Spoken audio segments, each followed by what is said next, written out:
Hi again, Mullen fans. I hope you're all doing really well. So obviously it's not quite the case, but how often do you see the headline that Mullen's up by $6 or $7 or $8 on the day? You don't hear about that very much. Really, it's kind of like pre this split, it's worth about 6, 7, 8 cents per day. It's jumping up and down. Now, obviously, it's still a very good result, considering that the reverse stock split only just enacted. The session sort of started off kind of flat, and it's still going now, but it was up by over 100% at one point. It's kind of settling down a little bit more around the up by 80%. So that's a good positive result. Obviously, it was kind of spurred on by a couple of things.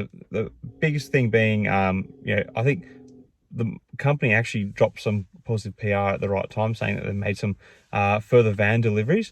And that's obviously an interesting development, just given like what was happening with Randy Marion and the news that they were having trouble securing finance for the vehicles.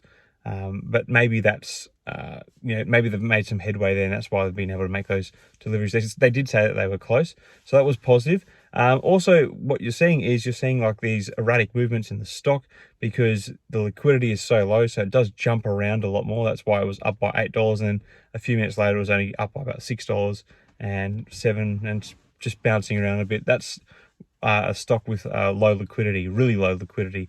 That's what we're seeing there. So that's kind of been a bit of a positive, I suppose.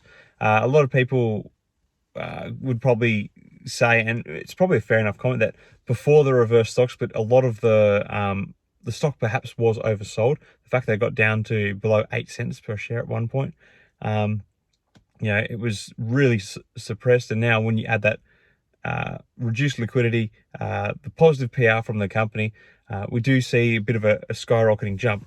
Now, still, many people are down massively. If you look at this pre any splits that have happened, the stock's still trading at below 2 cents a share. So it's not great. But we have to now talk about prices in dollar figures. Now, the big question on everyone's mind, is it enough? Is this big reverse stock split going to be enough to see the company through? And they obviously need to maintain 20 days above the $1 mark. And, this looks like, I think we can safely say that 1 day is in the bank already. And I think it will stay above the $1 mark. I kind of said that when they did their last reverse split, and they only did 7 for 1, I think it was back in August, they should have gone much bigger with that one. And they wouldn't have had to do this time, I believe. Because this is the result of what happens is you have this much tighter held stock. Shorting action becomes, less, people don't want to short it as much because it is a bit harder to cover your stock because there's less stocks available. So it is going to probably survive the 20 days. I actually feel pretty confident that it will. The only thing that could kill it off a bit is if, some severely negative PR comes out. If the company does kind of confirm plans for another equity raise, which we know is in the pipeline for MULN Automotive. They kind of mentioned in the letter to the shareholders, but the fact that there's possibly going to have to be about $100 million raised again this year is, at least this year, is going to be, or next year, I should say, 2024, is going to really hurt the stock. Current stock price is putting the market cap back around $60-70 million. But another $100 million onto that really dilutes the owners of the existing share base. So we need to, I think we're going to get through the 20, I know I'm jumping around a little bit here. I think we will navigate these 20 days reasonably comfortably. And, even beyond that, I think we'll sit above the $1. Basically what the company needs to do from here is that they've got the share price right up due to this manipulation through a reverse stock split. They just need to keep doing developments which are going to be positive for the company. Today was obviously a good news. I don't think it was actually that groundbreaking, to be honest, because they've already made the sales and we expect them to deliver the vehicles. What I want to see though is I want to see more announced sales.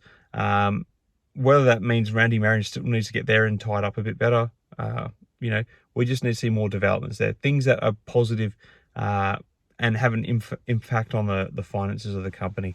But yeah, look, a welcome start to life after this third reverse stock split, and hopefully this sort of upward momentum can kind of continue. Perhaps now that the liquidity has been reduced, you know, the shorting action is going to kind of dissipate a bit in the stock, but it's really hard to say. There is a risk that if the stock rises too high, like today's jump in stock price might actually be inviting for some shorts to get back into the stock, but I think they would be a little bit more cautious at present just because there is such low liquidity in the stocks. It might be hard to return positions. Yeah. Anyway, share your thoughts on today's developments in the comments below, and how confident do you feel that the stock's going to actually remain above the $1 mark for 20 consecutive sessions? Love to hear from you all. Until next time, everyone, may the markets trade in your favor. Cheers.